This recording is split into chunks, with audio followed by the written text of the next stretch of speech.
All right, now I'm pretty excited about this course because not only is this something that's really fun for me doing this, the actual site flipping, but showing other people how to do it is really cool because this is something that really is easy. It's not a scam type of thing. You know, there's a lot of gimmick stuff out there where people say, hey, push this button and make $1 million. None of that stuff works.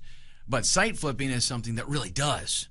And if you're kind of like got the mentality that you like, geeky, techie kind of stuff, I know me personally, the reason site flipping was so attractive to me is because it allowed me to do exactly what I love doing.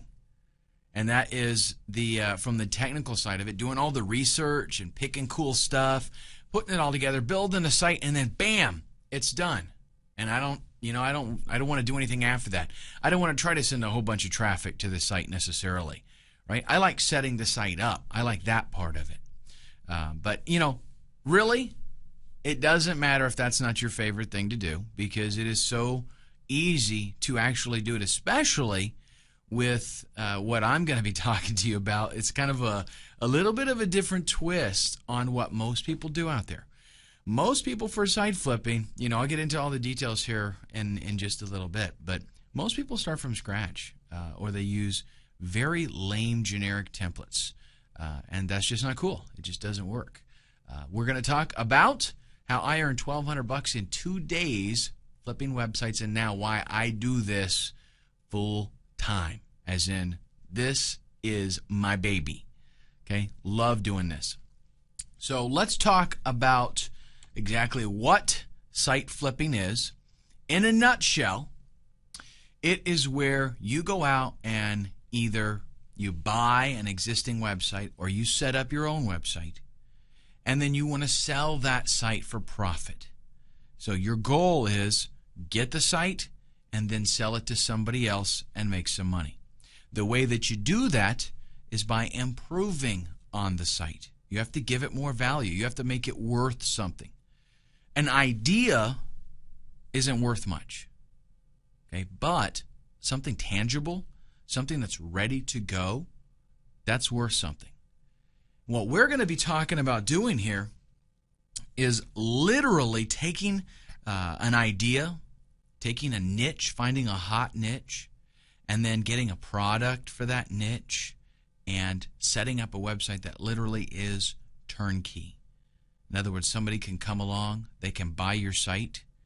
All they have to do is maybe update, the PayPal link code, that kind of stuff.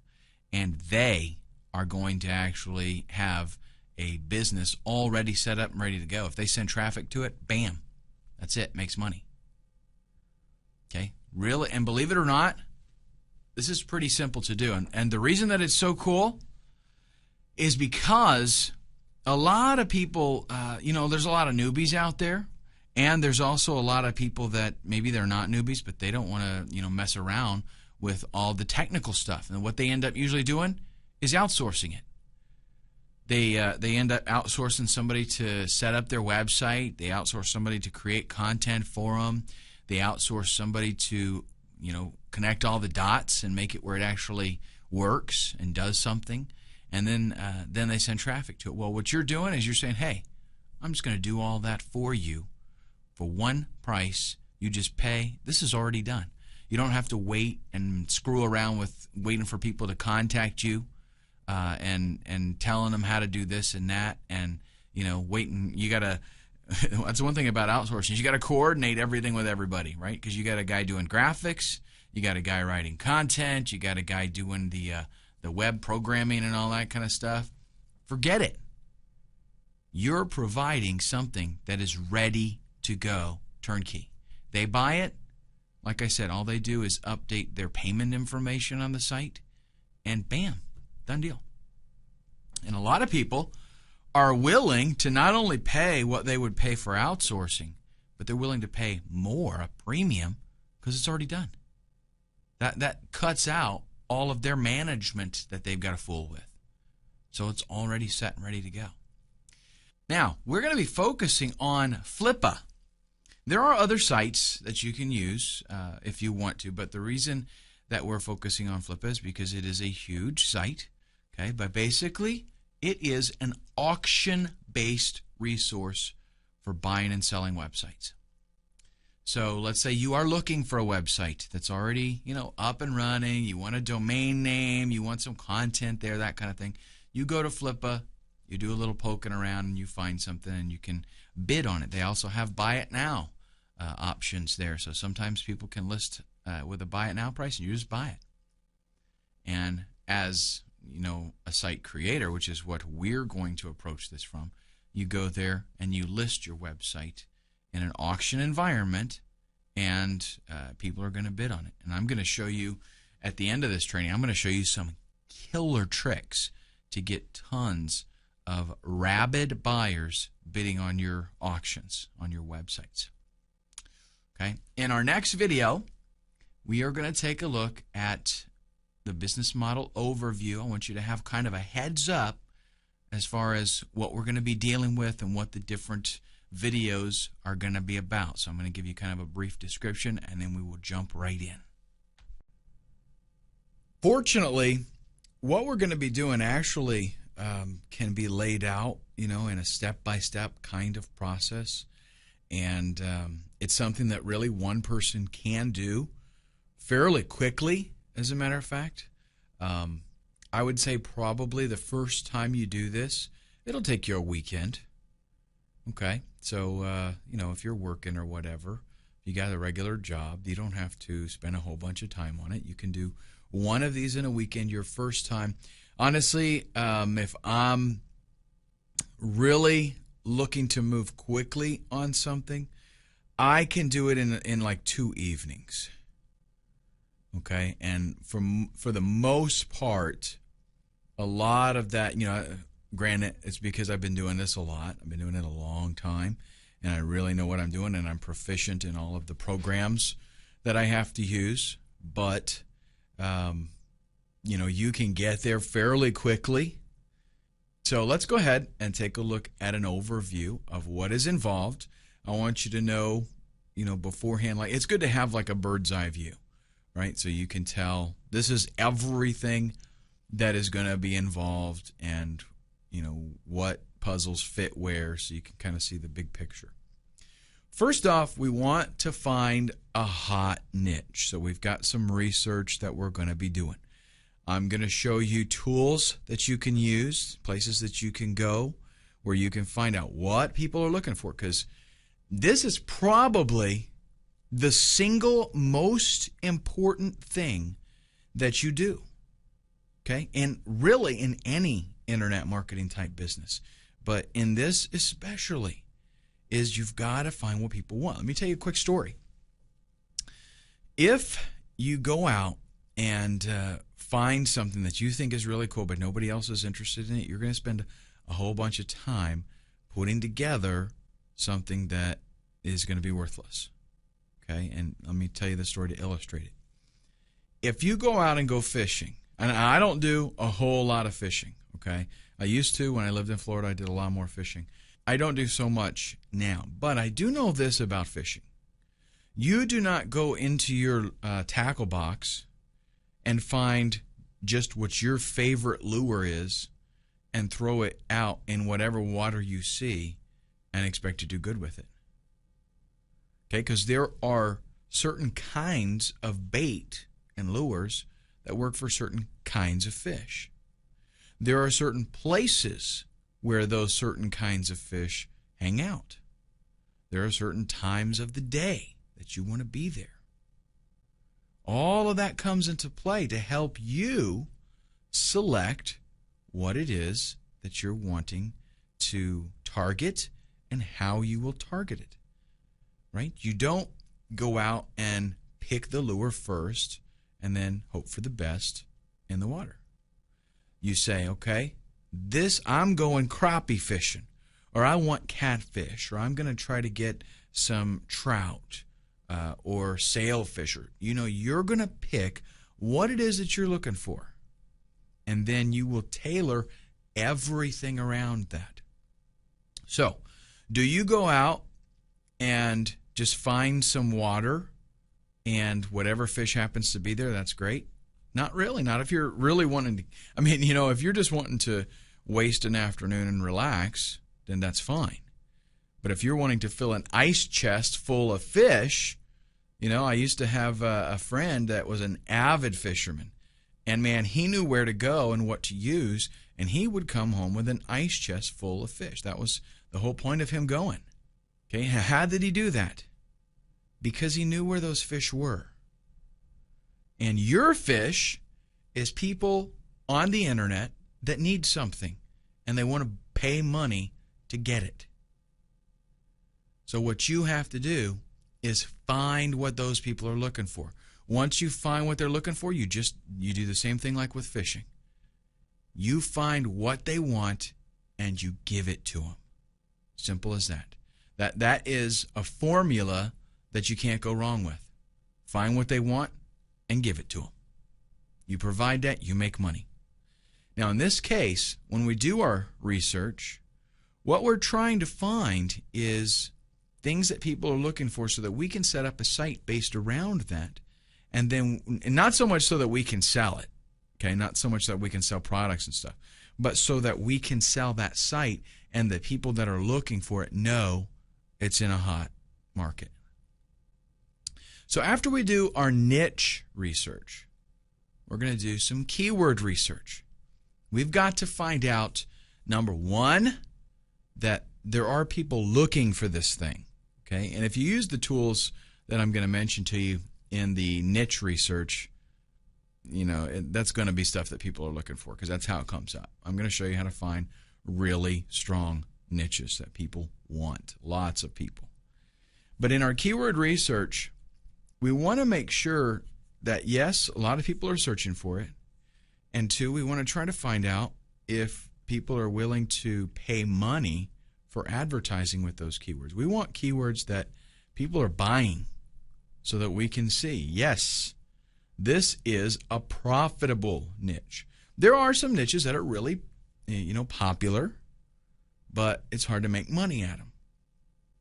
We don't want that. We want something where people are showing that, hey, I'm making money at this because I'm spending money on advertising. Now, for the most part, most of the people out there that you're going to see that do site flipping, they are going to go directly from this to building a website, and they're going to throw up some AdSense on it. Maybe they'll even throw up some affiliate products, things like that. And then people buy that site, and they just have to change their links, their affiliate links and stuff like that. But the deal is, we're going to do something a little bit different. What we're going to do is going to totally set us apart from everybody else out there. Instead of throwing AdSense on our site, instead of throwing affiliate products, we're going to go out and buy a PLR product. Now, you may or may not know what PLR is, okay? I will be going over this in great detail in that section, so I don't want to mention too much now. But a PLR product is a product that you have the rights, you're essentially purchasing the rights to own the product and sell it to others. Okay, that's just kind of the Reader's Digest condensed version of the whole PLR thing. Again, much more detail later. The secret, though, to being successful with this is you don't take that PLR product and just throw it on a site and bam, you're done. You rebrand the product. You make it truly your own by customizing it. And I'm going to show you how this is done. And the beauty of this is that if you go out and you get the right PLR products, it comes with a website already there. It comes with everything you need. Ideally, what happens is people buy a PLR product, and in their mind, ideally what happens is they can take it directly as is, maybe change their name in it, update their pay link, and they can upload it to their website, and bam, they're done. Instant website. It's got good graphics, it's got content, everything. But the secret with being successful at PLR is rebranding it. That way nobody else has it. Because with regular PLR, 1,000 people buy that product, and maybe you got 50 of them end up actually selling it. So there's a lot of competitors selling the exact same thing. How do you distinguish yourself? By rebranding it, new title, new everything. Customize the graphics a little bit so that people can't tell that that's the same thing. You're the only one that has it.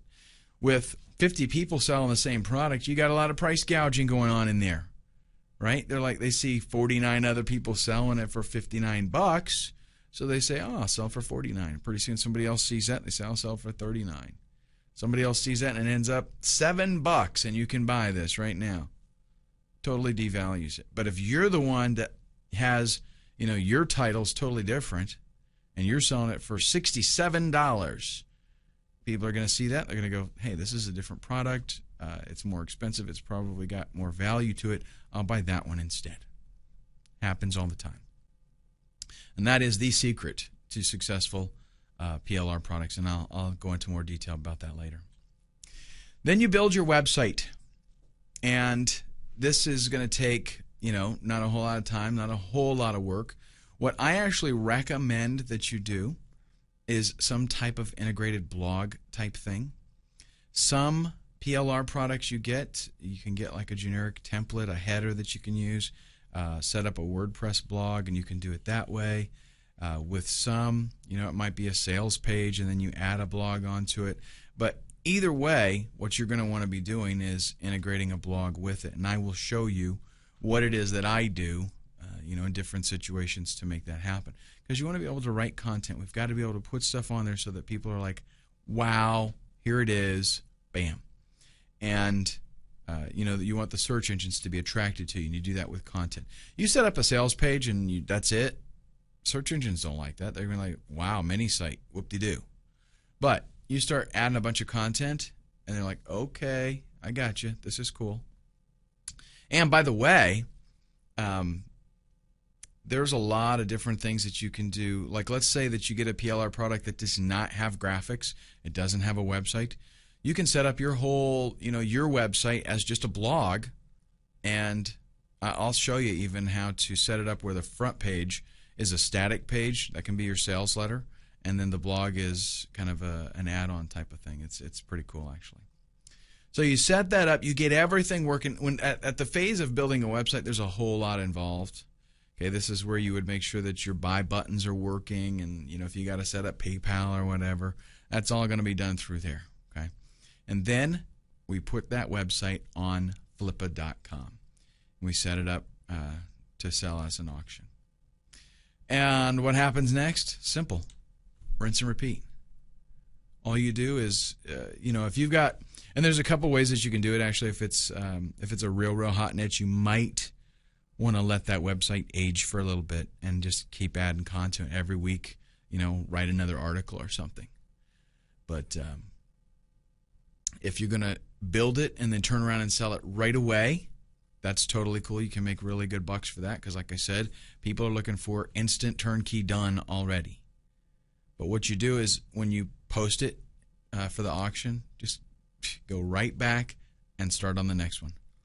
And hopefully you can get another one ready to go before that auction is even over. That's right.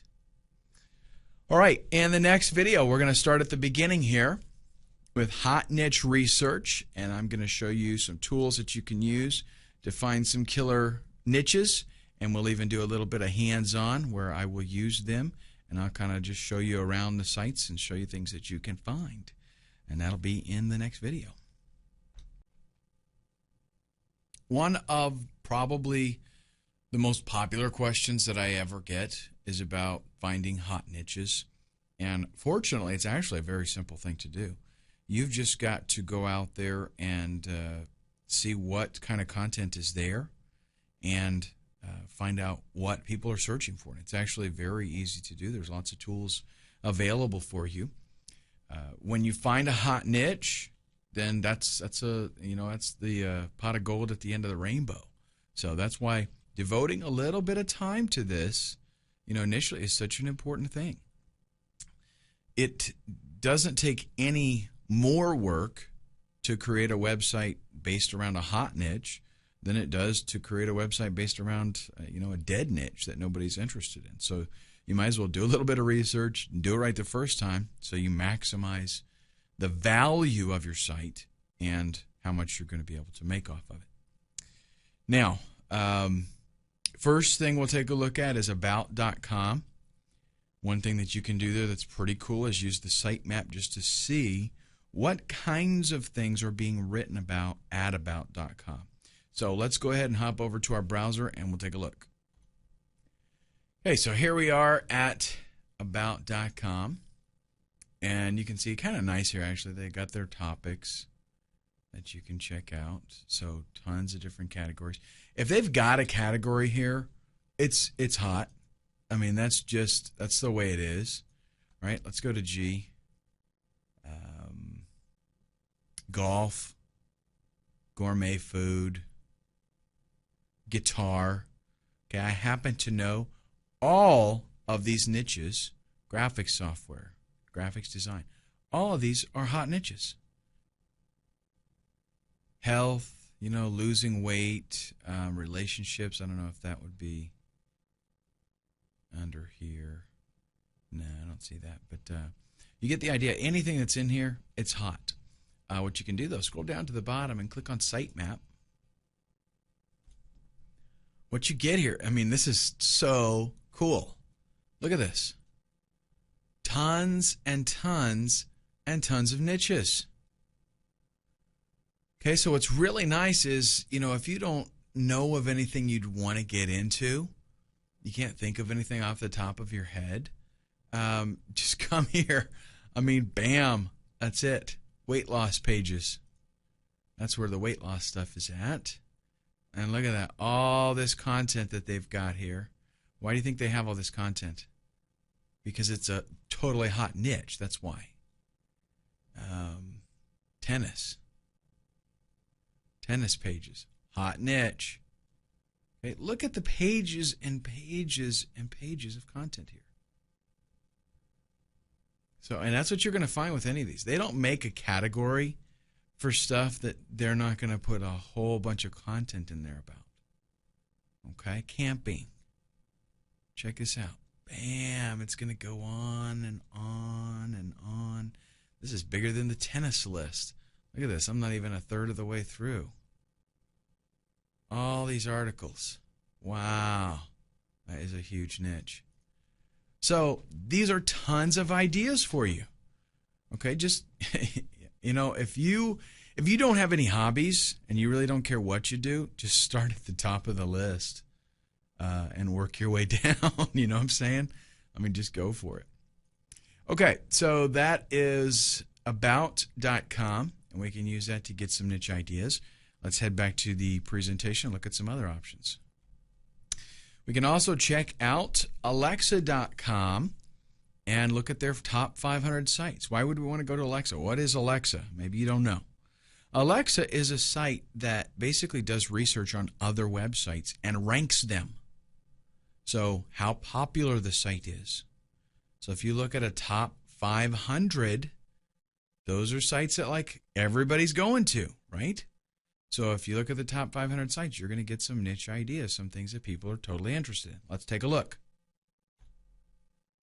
Here is Alexa.com. And again, it's pretty neat what they do. Like if I type in YouTube and I click search, what you're going to get is a whole bunch of stats on YouTube. Their traffic rank, number 3. I mean, out of all the websites in the world, YouTube gets the third greatest amount of traffic. Imagine that. How many sites are linking in? 709,000. It's phenomenal, right? Okay, so here we go down to top sites. And let's click on more. And this is the top 500 sites on the entire internet. Google, Facebook, YouTube, we know these, right? Yahoo, these are search engines. Let's keep going. Twitter, social networking there. Amazon, right? LinkedIn, WordPress. These are all, internet marketing related so far. Microsoft, eBay. eBay is like I don't care about what they say about Google. eBay is the biggest search engine. Flickr. And, basically what you do is you just go through all of these and look for products. A lot of this stuff is going to, or niches, I should say, a lot of this is going to be social media type stuff. A lot of it is going to be technology-based businesses, things like that. So you do have to kind of wade through it. But this allows you to see, what is it people are interested in? What are they looking for? All right, let's head back to our slideshow. And this next one is, I tell you what, one of my favorites, Amazon. Amazon is literally a stockpile of hot niches. All you got to do is go there and you will find something to get involved in. Even if when I go there, I get like information overload. I get like ideas coming into my mind that I have to totally control myself because so much stuff there. Let's check it out. Now, here we have Amazon, and seriously, I use this for all kinds of research. If I'm going to maybe create a product or I want to get into a niche for flipping, whatever it is, Amazon is the go-to website for finding out what people are into. If we go over to books, believe me, all this stuff here you can get distracted. Go over to books and click books. And we've got here more spring new releases, so you can find out what's coming out, what's new. Over here on the left, this right here, this is worth its weight in gold. I kid you not. New York Times bestseller, best books of 2010, award winners, all these different categories. Again, if they've got a category here, it's a hot niche to be in. All of these, you can just check them out. They've got some stuff on, you can check out the Kindle bestsellers, best-selling books, new releases in books. Let's check out hot new releases in books, okay? And what you will have here, of course, a lot of these are novels, but just scroll through here and find out what is it that people are interested in. Baseball. Weight loss is always something. There will always be a weight loss, new weight, some kind of diet, something released. That's because that is like big time popular deal. Again, lots of novels. Here is a slow cooker revolution, right? Just go through this list, get some killer ideas. And what I love about it, look at it says, hot new releases, right? What I love about it is this is going to constantly be updating. If you go and set up a site based on a niche and get everything running and list it, by the time you're done with it, come back here and there'll be new stuff. Something else that you can start on. Okay, but again, just go to books and look at these categories. Outdoors and nature. And a lot of times you'll get categories and then you'll get subcategories. Look over here. Now we're doing bird watching, conservation, hunting, nature writing, all these different things. So you can get very, very specific and laser targeted if you want. Okay, excellent tool. Amazon.com. Use it, folks. Let's take a look at our presentation. We'll look at the next option. I mentioned earlier that eBay is really the biggest search engine on the internet. That's because it does more searches than Google does. Somebody comes on eBay and they do a bazillion searches. Plus, there's other websites that are working with the eBay search engine. All over the internet, people are looking for stuff. It's just phenomenal. So what eBay came up with was this thing called the eBay Pulse. And that just lets you know, what are people looking for? It's a place for you to go and find out what people are going to eBay and looking for. Why? Well, so that you can sell it. If you have whatever they're looking for, then sell it. That's kind of primarily what they do it for. But if you can see that people are looking for this, it's a hot niche. It's a hot niche idea. And if you can set up a site that caters to that, then it's a good deal. It's golden. Okay, let's take a look. Now, we'll tell you this.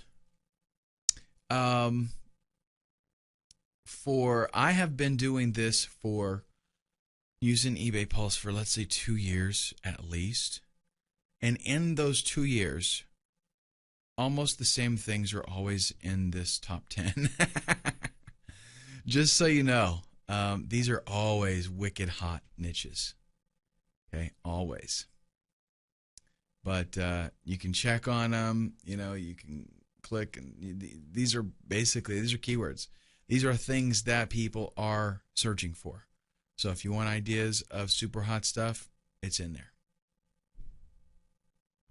Now they tell you here, it's a daily snapshot of current trends. So what you will find is on any given day, some of these items here could be replaced. Because if something happens that maybe there's a new movie released, or there's a game that is aired that makes a team real popular or something, on any given day, something could pop in here and push something else down. But for the most part, these guys right here are pretty rock solid. Okay, PlayStation, Xbox, Wii is not on here right now, but I've seen it on here a lot. iPod stuff's been on here. iPhone's been on here ever since they made the iPhone. So, and these Coach handbags, I don't get this, but those handbags are always on there. I kid you not. All right, so these are hot picks. Check them out. Again, good niche ideas. Let's get back to our presentation. Now, as if what we have talked about so far is not enough, because trust me, folks, you will have more ideas than you can shake a stick at just coming up to the eBay Pulse. But I'm going to mention another one. Magazines.com. And the reason that I mentioned this is because you don't have to go there necessarily, okay? It's a great place to go, but it's basically a list of magazines. It's like a directory, so you can sign up and subscribe to these magazines. But the main reason that I want to mention this is because if you see a magazine and it's something that interests you, you know right away, this is my 30-second litmus test, it is a popular niche, because you do not start a magazine company, a publication, without a huge surplus of interested users. Okay, there's a lot of work involved. There's a lot of personnel that has to be put into place. Getting a magazine going is tough. So it's only done in niches that there's a big demand, so that advertisers are going to be excited about using that magazine to advertise. Okay, and that should make a lot of sense to you. If they've got a magazine for it, then it's a hot niche. So, all right, up next, buzz.yahoo.com.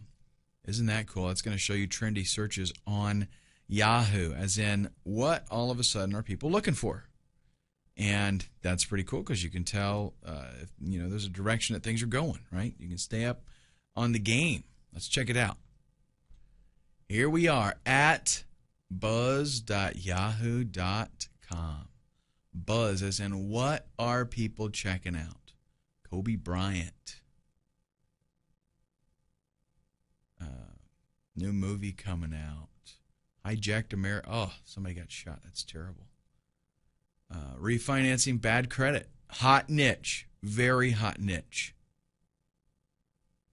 Some politics stuff. John Deere construction vehicles. Hey, maybe that's something getting pretty exciting.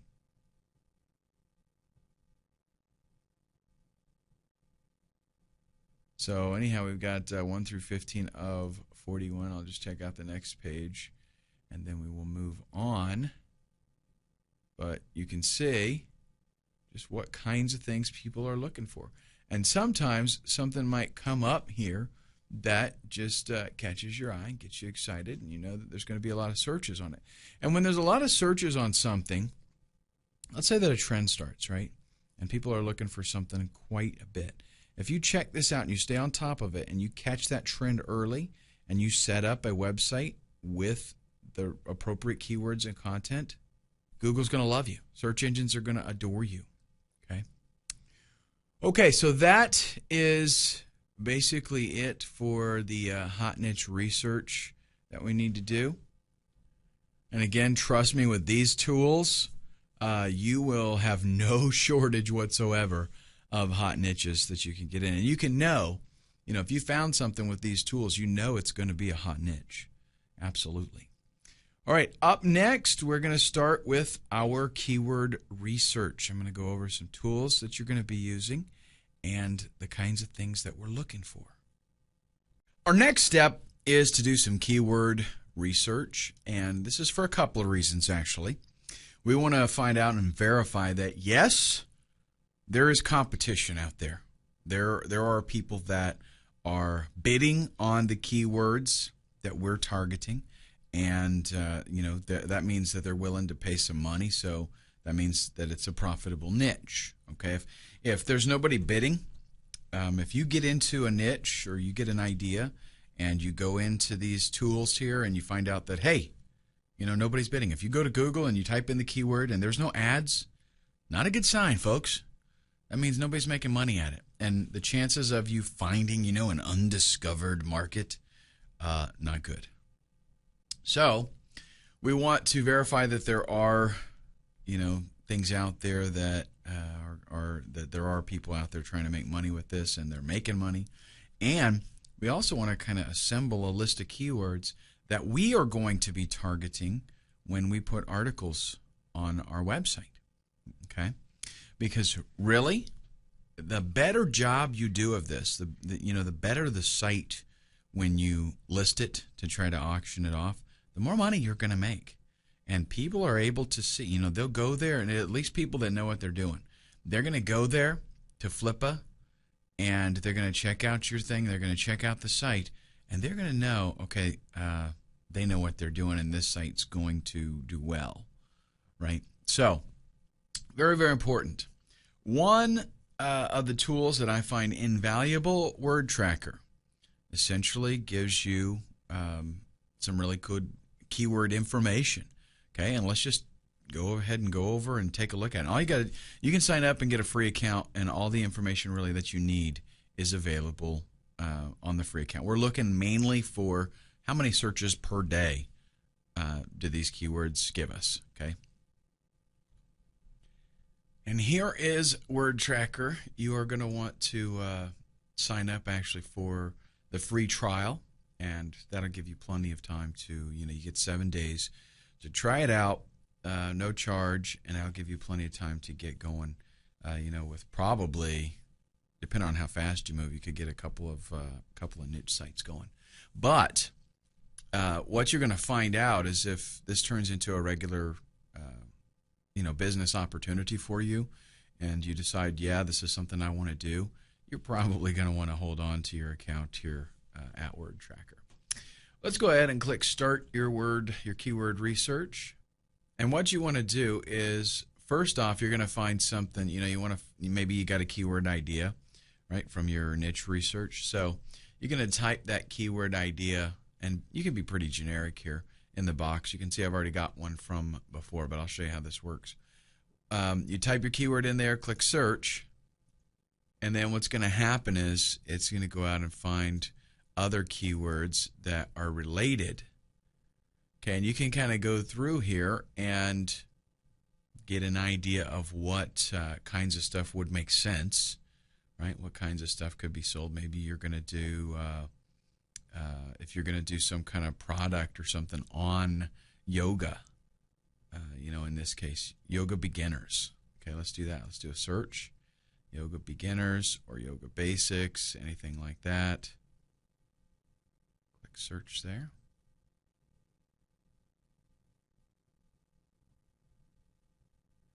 Okay, so yoga beginners here. Have a few options here, nothing really that you want to probably fool with, but let's scroll down. Yoga beginners kit. Now what you're getting here is you're getting the number of searches, the number of daily searches on this keyword term. And over here, under competition, we also see the number of links that are in title and anchors. Okay, that means like articles out there that this keyword phrase is in the title, and that they're using the anchor text, the text that is clicked and linked, right? They're using that in the backlink. And those are the kinds of things that give credibility to content. So if you're on another site and you create something and you use Yoga Beginner's Kit as your text to link back to your website, and on your website there's an article titled Yoga Beginner's Kit, then that gives a lot of weight to that article because of that inbound anchor text and the title of your article, the title of your page, I should say. Now, what we're having here is we're looking at a good number of searches with a very low number of competition links coming in. So what we're trying to do with our keyword research is we're trying to see, can we compete? Is there, are there keyword terms that we could beat people out in?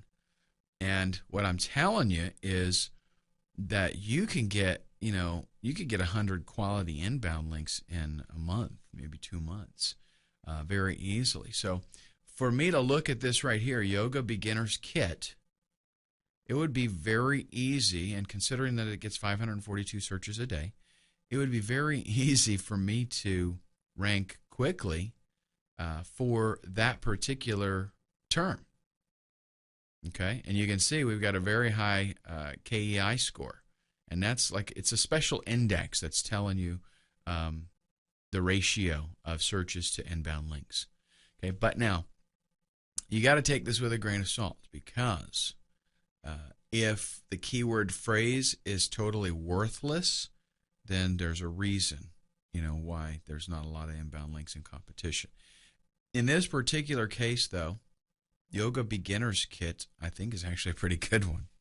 So especially if I've got a yoga PLR product that I'm going to do, then that would be totally awesome, right? I set this up. I do a few articles titled Yoga Beginner's Kit. I use inbound anchor text. My links have that Yoga's Beginner's Kit phrase in them, and it's going to be pretty easy for me to beat out that 7 links there. Okay, and you can just check out. Now, a lot of these have some pretty low searches, pretty low daily searches, so not going to fool with those. I'm looking for at least, 200-300 a day for a keyword that I want to fool with. I mean, look at this. Yoga for beginners, 100 searches a day, basically, and competition crazy high. Not even going to go for that. Almost 5,000 links in title and anchor text. Almost impossible to beat that out. Okay, let's do another one. Let's do Photoshop, one of my favorite pieces of software. And we would do maybe Photoshop tutorials. Let's do that. Let's say that we're going to get a PLR product that is Photoshop.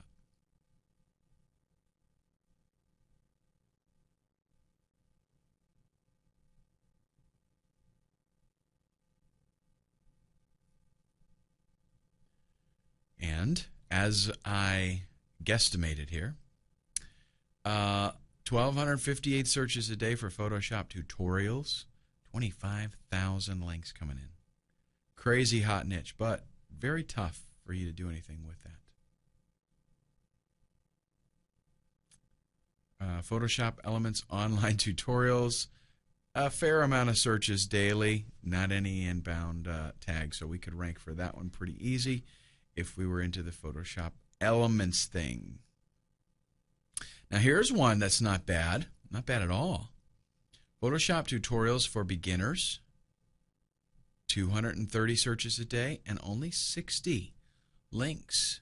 Okay, that's something I could do. I would definitely want to put that on the list.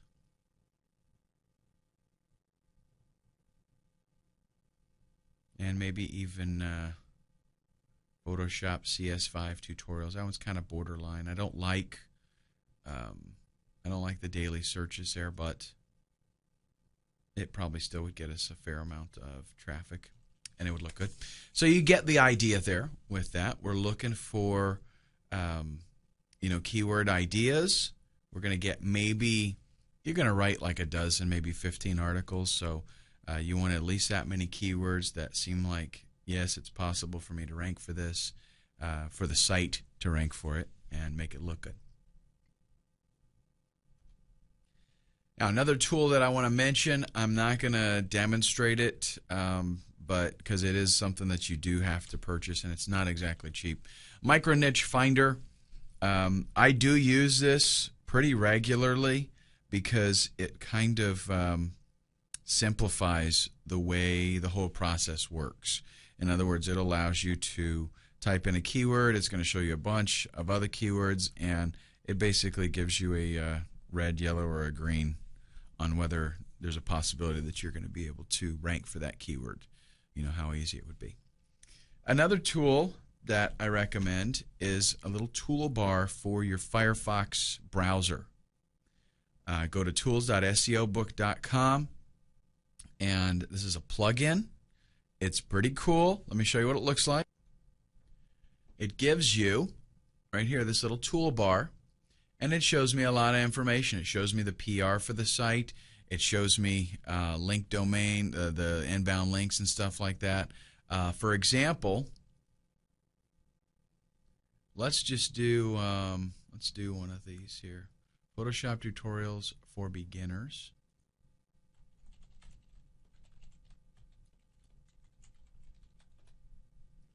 We'll just do one of these, and I will take the first free. Actually, this one would be better. Let's go back to this one. This has the exact phrase in the title.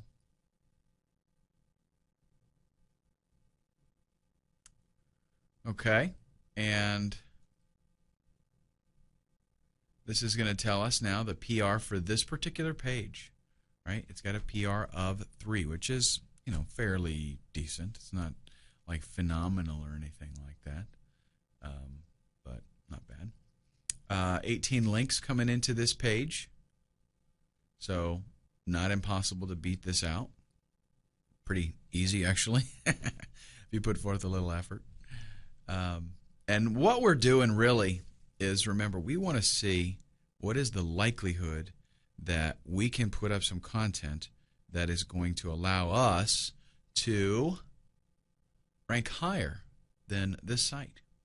And really, all you got to do, folks, listen, this is not all about becoming, you know, on page 1. It's not, position number 1. It's not about, can I get to position number 1? It's about how easy could I bump these guys off, 9 and 10. Okay, like let's go down here to position 9. Look at this. PR nothing. PR nothing. So what about me going ahead and doing a little bit of SEO and just getting this guy off? What if I can just beat him out and get myself on that first page, even if I'm at the bottom? I'll tell you what, most people that go, they do a search for Photoshop like this, they're going to go to a lot of these sites. They really are. They're going to go to a lot of those links because they're looking for some good information. Okay?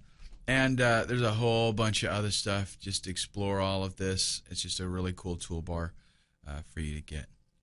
Okay? And what you want to do, I already mentioned this a little bit, what you want to do when you use this tool and you do your research, you want to find out what PR these sites have. PR is PageRank, by the way, just in case you're not into the SEO thing just yet. You will be soon, but if you're not there yet, that's PageRank. That's Google's algorithm for how important or relevant a page is on the internet for a particular topic especially. So you want to check out what kind of PR that page has, how many backlinks it has.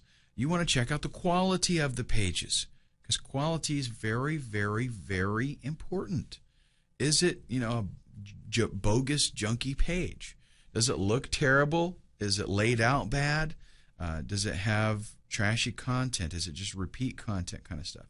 If you want to rank well, what you want to do here is create original content, good quality original content. And it's not so much that, you know, you have to do the writing. You might be dealing with a niche that you know nothing about. Fine, who cares? You hire some guy, you know, for $15 to write 15 articles, good quality articles. Find them on Elance or Rent-A-Code or something like that. Using alt tags. What about on the pages when they have images on the page? Are they using alt tags that have keywords? This is a major. What you're trying to do, remember, is how can I beat out these other guys with better SEO? What can I do to make my site more friendly to Google, where Google would like my site better? What keywords are they targeting? You can go back to the external keyword tool for Google, and you can put their page in. Okay, take their actual page, copy it to the clipboard, put it in the external keyword tool, and it's going to tell you what keywords they are targeting. Maybe I should do that, right? Let me show you an example. Actually, I'll mention the last thing, and then we'll go look at a site, and actually I'll show you all of this stuff so we can get kind of an idea of what's going on. What kind of keyword density are they using? Because if they ranked, if they're at position 9, they did something good enough that Google likes them enough to put them on the first page. So we want to kind of mimic, we want to see what they have done and what we can do better. Maybe their keyword density was only 1%. Let's try to bump it up to 2% and see if that's better. What that means is, out of 100 words, if we're going to target 2% keyword density, out of 100 words, we're going to take our targeted keyword and we're going to use it twice. Now, let me give you a little tip here. A lot of times in writing, guys get crazy with the keyword density thing, and they say, okay, I want to do 3.1% keyword density, and Google's going to love me. But what I have found is a lot of times, if you keep that keyword in mind, and you write for human beings, and you just use that keyword when appropriate.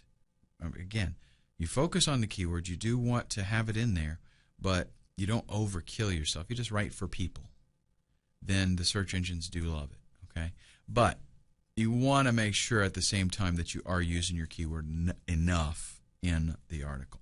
So let's take a look now at, I'll evaluate some of these sites maybe, and we'll look at what's going on, and you can kind of get an idea what to look for. So here we've got this first one.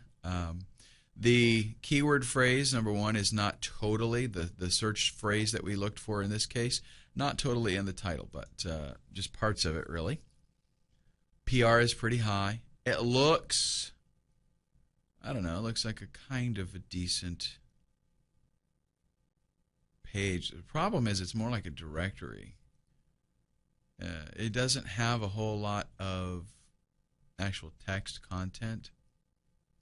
And look at this. If I hover over the images, I'm not getting anything. No alt tag being used there.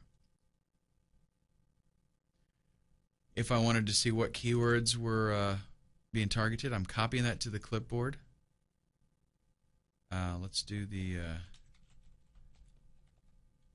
fastest way I find to get to the external keyword tool is to just search for external keyword tool, because it's a long URL to actually get there. I'm going to paste that site in there, do my little CAPTCHA, and do a search, and Google's going to go to that page. It's going to say, okay, here's the keywords that I see. And look at this. A lot of irrelevant phrases. How to make a web. How to make website templates. If we're doing Photoshop tutorials, this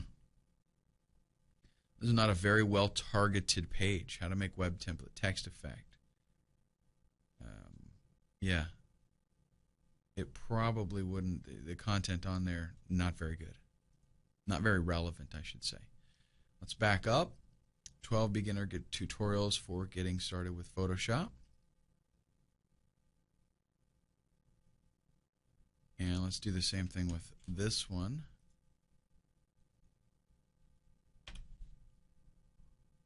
See what it finds with that. Creating a website, a lot of this stuff focused on the creating a website kind of deal. Getting started with digital photography. You know, Google sees a whole lot of stuff on this page, and I'm not sure that it's very relevant. Okay, now they are using the alt image tags on this page, or at least sometimes it appears. Yeah. So they are using alt image tags on that one. Don't know how relevant the keyword phrases are. Whoa, hold on a second. Did I just see? Is this the right site? No. It was this one, wasn't it?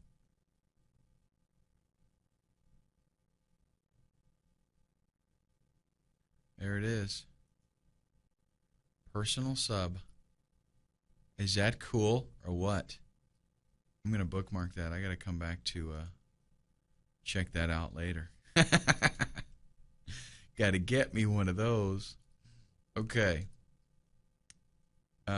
Let's check out. Really, again, we want to focus on these ones on the bottom because these are the ones that we want to try to beat out. And that's the beauty of this, is it's not all about, oh, you know, can I totally blast these guys and get myself into the first slot there. It's not all about that. Now, they're ranking pretty good for some of these more Photoshop tutorial type of keywords. Not so much. Now, see, they're probably, I don't know. It looks like they're targeting a different animal. At least Google's seeing them differently. They got a PR of 4. Now, that's pretty decent. But look at all the content. See the difference here? Look at all the actual content there instead of just pictures. Let's see if they're using alt tags. They're not. When you hover over an image, that just tells you. If you hover over and there is an alt tag, so see, look at that. I mean, we can probably out SEO those guys. Let's go ahead and go up one more. Now, about.com, man, they're hard to beat out. So we're checking PR, we're checking links, we're checking the general appearance of the site. Does it have good content on it? I find actually a lot of the about pages are it's kind of strange because it's not, you know, the first page that you go to a lot of times is more like a little directory with a ton of ads and links to other articles. It's not so much an actual article. So you have to check that out. Keyword density again. Let's go to this one, because it had a lot of content. And let's see, Photoshop tutorials, it's on there. So let's check this out. Photoshop tutorials. There we see it's there once. Yeah, boy, that's it. Let's see something else here. They have it broken up, but I doubt that. Yeah, that's not even. They're just getting that because it's related. Let's go to training. 1, 2, 3, 4, 5. Pretty much 4 or 5, something like that. It starts to repeat. And in the article itself, just do a little, there's Photoshop there in the title, tips and tricks for beginners. Is that what we're actually, yeah, or we're doing tutorials for beginners, okay. Let's check that out, actually, that whole phrase, because they're ranking for it. Actually, let's just do beginners. There's one, and just the one. So see, if we actually went in there and we targeted that particular phrase and we put content that used that phrase, they're not even using it a whole lot, okay? So we can out SEO them pretty easy. We could go out and maybe do a little bit of article marketing and get some links back to our site. Again, the more work we do beforehand, the better the site looks to a buyer, and the more it's going to be worth to them. Now, I don't know about you, but I absolutely love using Microsoft Excel. I keep a lot of information about keywords in here, you can see. So when I'm doing my research, I'm compiling data. So I recommend that you do the same because, sorry, I forgot that's out of the window for you, because this is a way for, and I know, hey, this is a little bit of work, right? But listen, it's you're putting some sweat equity into a business that is going to allow you to make more money. The more work you put into this in the beginning, the more money you're going to make, because the more the site is worth. If you can tell in your listing on Flippa, if you can say, hey, I've done this and this and this, I've written articles at directories and they're pointing back here and those links will remain there. I have beat out a lot of the sites as far as keywords that I'm targeting. There's this many articles out there and I wrote this many articles, and this is good quality information. And why? Because these are original articles and they target the keywords specifically. If you can outline for them all the research and the work that you have done and why this site is in a position, to make some money, and hopefully, maybe even you do make some money if you hold on to the site for a little while, then it's awesome, right? That it's going to be worth so much more to them as a buyer. It means you get more money. All right, now, up to this point, it's been pretty straightforward as far as what we should do for research and picking the niche that we want to be in and making sure that it's going to make us some money. This is what normal people do when they're going to flip sites. But in the next video, we're going to do something that is a little bit different, and it involves PLR products. I want to first just kind of go over what private label rights is so you have a really good understanding. Just in case you don't, just in case you don't know what it is. PLR stands for private label resale rights. It means that somebody creates a product and then they offer it for sale, but in a special, very, very special way. Typically, you go out and you buy a product, right? And you can use that product yourself. You can't then copy the product and sell it to other people, right? Well, with private label rights, you can.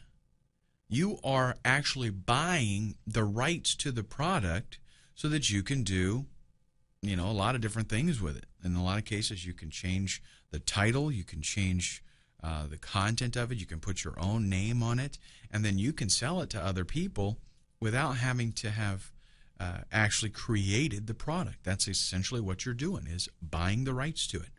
And don't worry, it is actually totally legal. You can't buy rights to every product. Some people sell their product and that's it. They want to just sell the product to end users. Others create products for the purpose of you being able to buy the rights to it. So yes, a lot of times you have to pay a little more, especially for the good quality stuff. A lot of times this stuff will come with a website. Like it'll already have the graphics and stuff.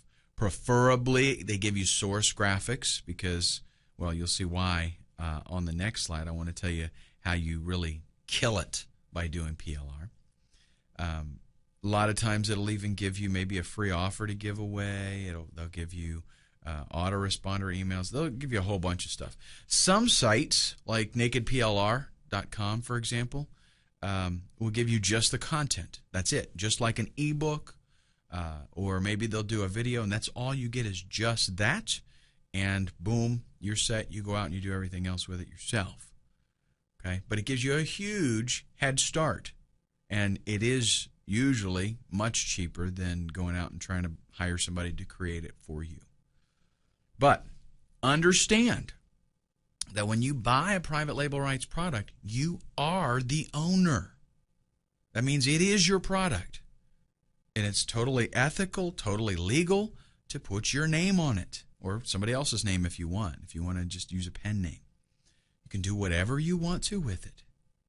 Now, you got to check the terms when you buy private label rights products, because some of them are different. They have master rights, and they have regular PLR, and they have, a bunch of different kinds of versions, really, that give you different levels of what you can do. So you do got to check that. But a nice thing, too, about PLR products is, if you're an affiliate for something, let's say, you don't have any control over the price of that product at all. The vendor owns it, right? They set the price. Well, with a PLR product, you set the price. So here's why PLR is bad. Because some guys go out there, they buy the product, they buy the PLR package and they want to sell it. And then some other guys out there and they want to sell it and they start fighting with each other. Okay? So it's a price war, right? And this guy wants to undercut this guy, and so they work it down. And pretty soon you can buy a whole library of crappy PLR for $7. It's just ridiculous. Well, you do set your own price, right? But there's a way around all of that. Because most people take the PLR and they buy it, they set it up, and they sell it. And that's it. That's all they do. The secret to making your PLR aspect of this working is rebranding. You're going to take the, actually, let's go ahead and go to the next slide and we'll talk more in detail about rebranding. You're going to take the content that you get and you're going to change it up. Now, what that means is, don't worry, it's not a lot of work. It means we want to change the title of the product. We're going to call it something else. Because if everybody out there that bought this PLR package is selling Yoga with Jeremy and they don't change the title, then now you have like 500 people selling the same product, and they're going to do that price bidding thing, price war, right? Now, if you've got beginning yoga with Johnny Guru, nobody else has that. So when they see 500 people selling this product for $10 and they see you selling your product for $47, they're going to be like, okay, these guys are selling junk, and this is probably this $47 course. This is what I want to look at. Okay, so just a simple thing like changing the title. You might also want to go through there and do a search and replace, and if there's a name in there, change yours out, right? Put your name in there. You can also change the graphics up a little bit. Now, the reason I mention this is because sometimes a PLR package will include a website and maybe an ebook design. The really good ones include source graphics for all of that, because you need to be able to tweak it. Change the colors a little bit. Maybe swap out the graphics to it. Now, what I'm going to do is actually I'm going to show you a PLR package that I purchased, and then I'm going to show you the changes that I made to it and how just a few little swapping out things makes it a totally different product. Now, it's not going to be a Photoshop tutorial, okay? I'm not going to go through all the stuff about Photoshop and how you do all this stuff. This is about site flipping, okay? But I am going to show you the before and after, and we'll talk about what the differences were. It's amazing how just a few things that you change give you a totally original product that nobody else has. And the thing is, it's so stupid. Nobody does this. Nobody goes out there and they want the easiest buck that they can make, so they buy the PLR. They don't do any work to it. They throw it up, and then they gripe about the fact that 500 other people are selling the same thing. Okay, so the key here is the rebranding. Then do your own little spin on the content. Actually read the ebook and maybe do a little bit of editing. Put some things in your own words. Just make it a little bit different. If it comes with a website that has a sales page, definitely go over that sales page and change it up. Customize it. I would much rather start out with a 1,500 word sales page, and I go in there and just read it and tweak it to make it my own, than have to write it from scratch. I guarantee you that. I mean, it's a lot more work writing it from scratch. But truly make the package your own. try to do, every little thing that you can do just to make it different than everybody else that's selling the PLR.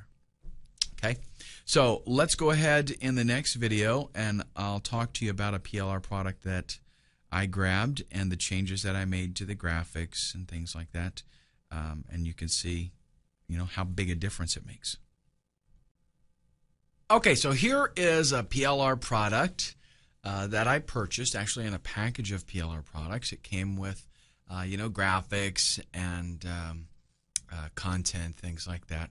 Everything basically ready to go, PSD format. That means, for those of you that don't know, PSD is a graphics format for Adobe Photoshop.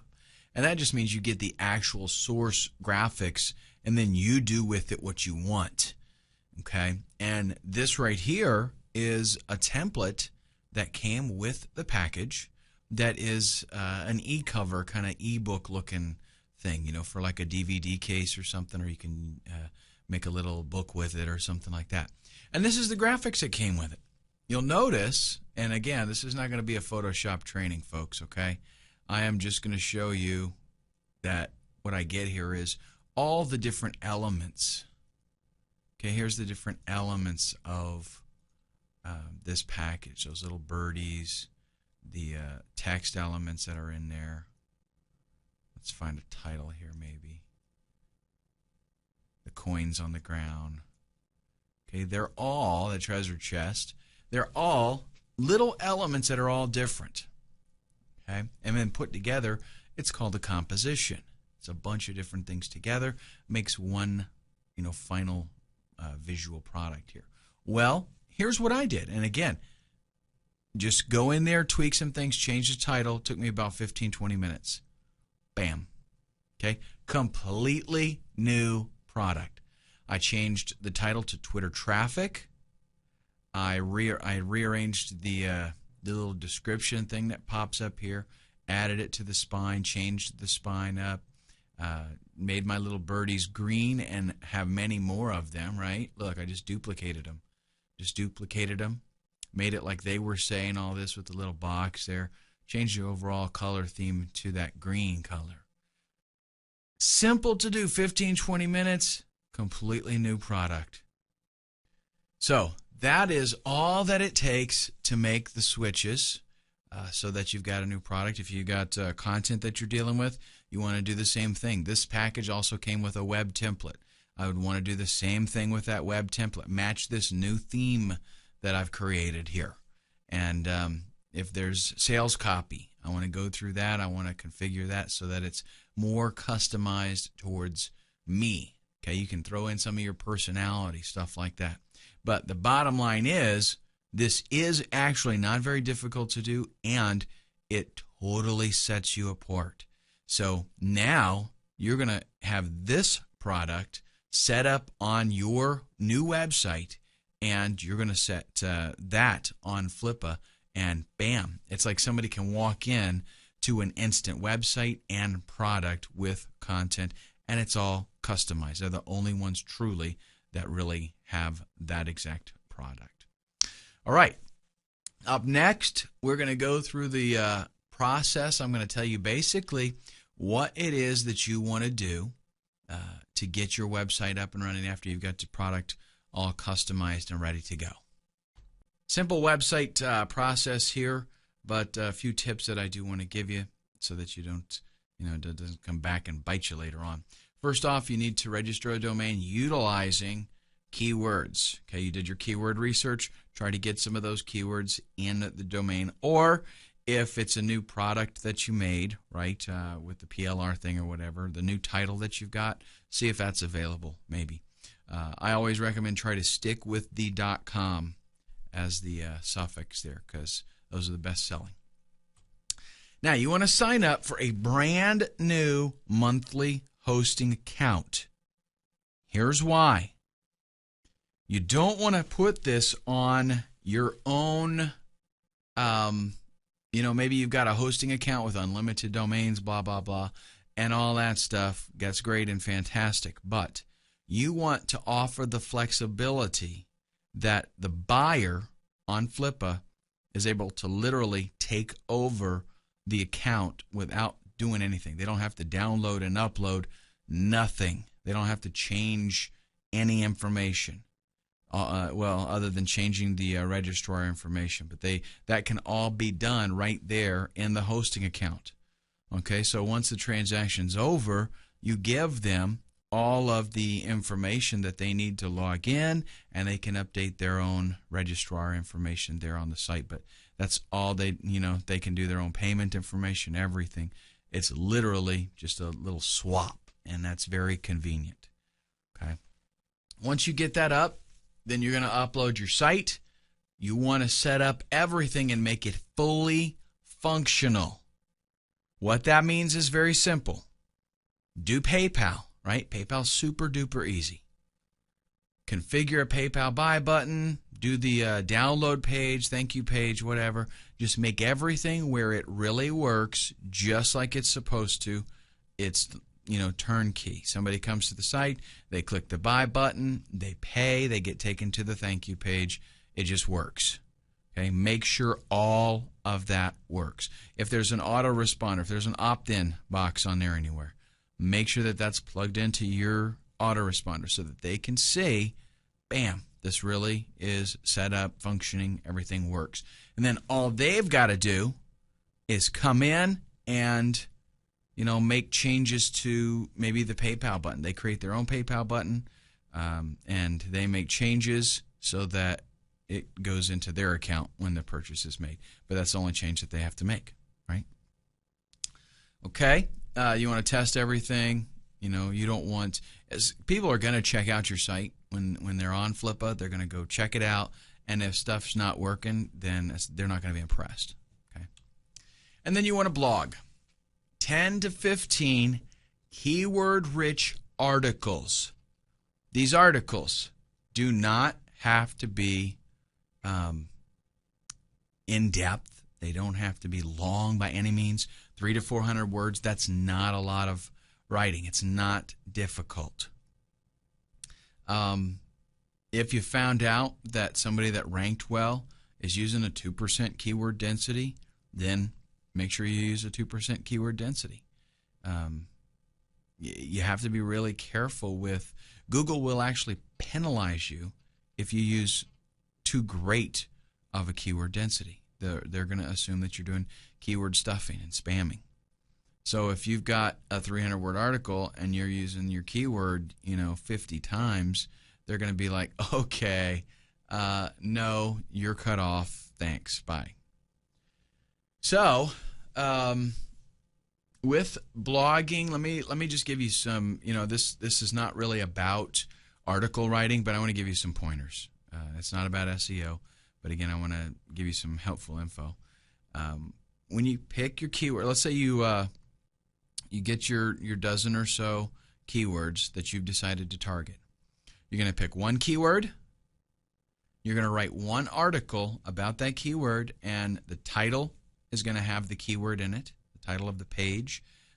Any headers on the article itself, you want to have the keyword in there as well. You want to maybe bold or italicize that keyword at least once or twice in the article.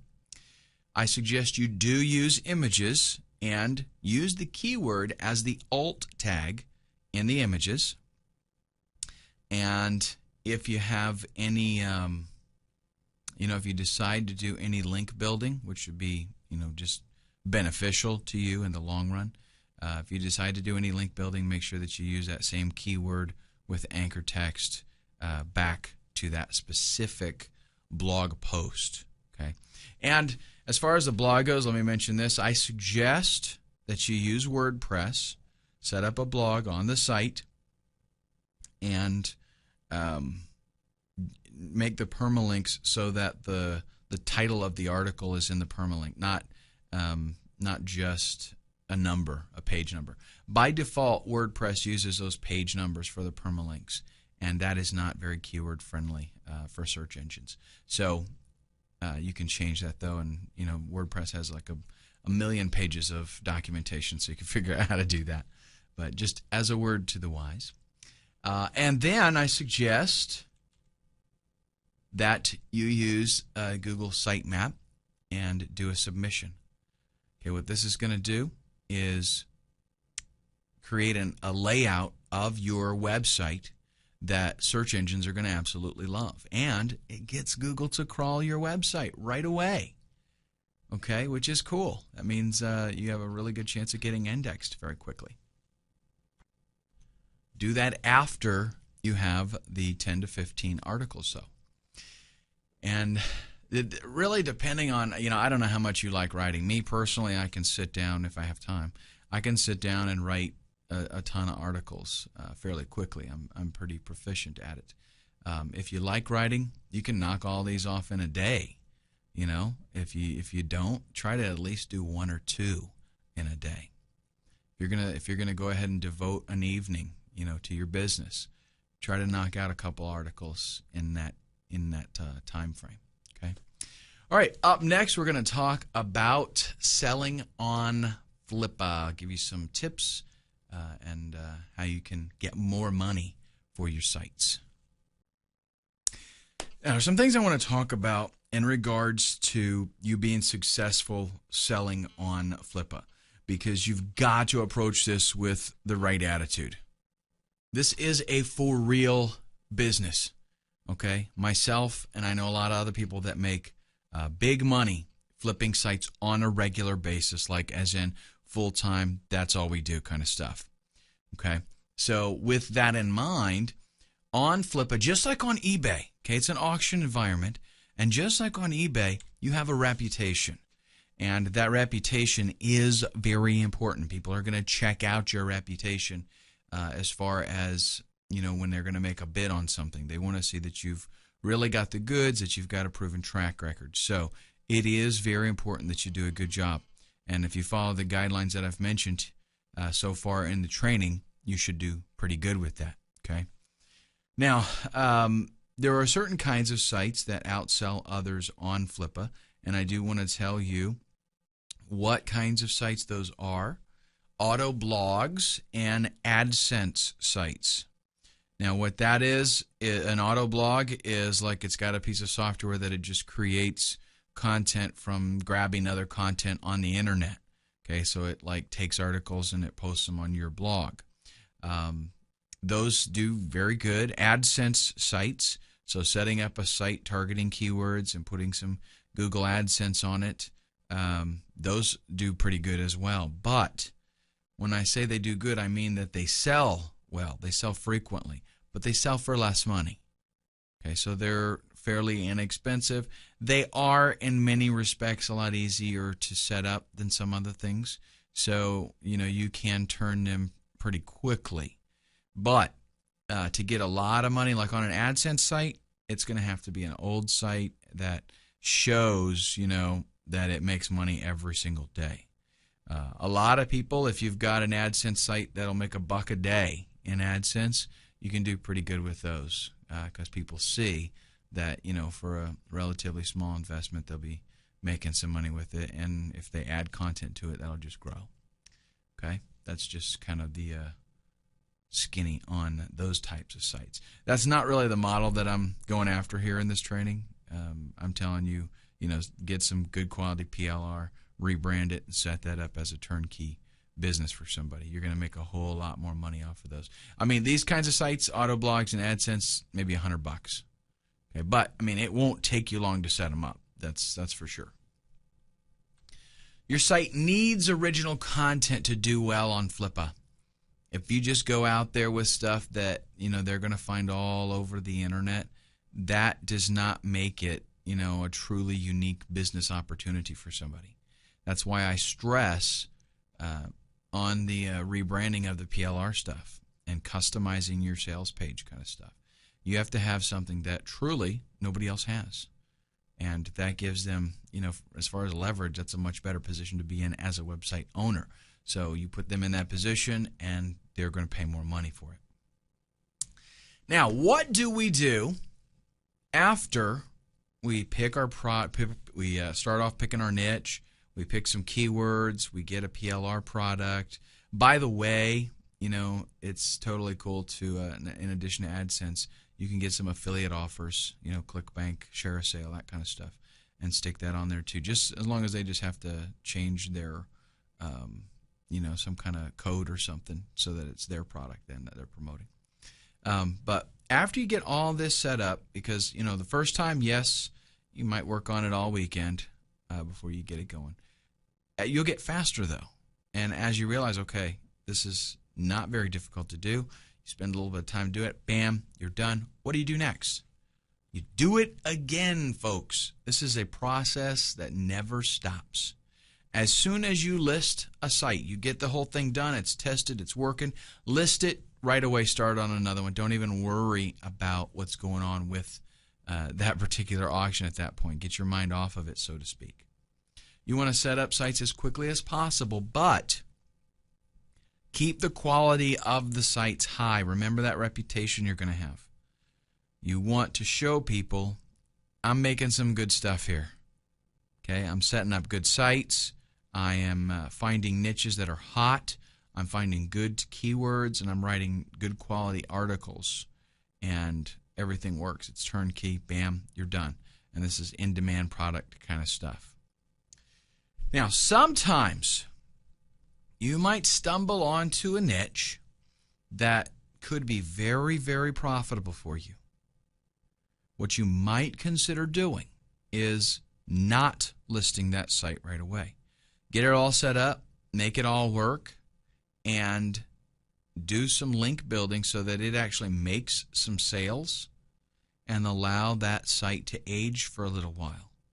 Once you get the site, if you get a site to a point where it'll make you $500 a month, you can sell that easily, for $3,000-$4,000.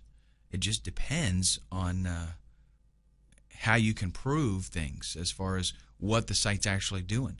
Anybody, it's a no-brainer. If a site makes $500 a month, anybody's going to would be willing to spend $2,000, $3,000, $4,000 on it, because in just a few months they're going to be in profit, and from there, it's just cake, right?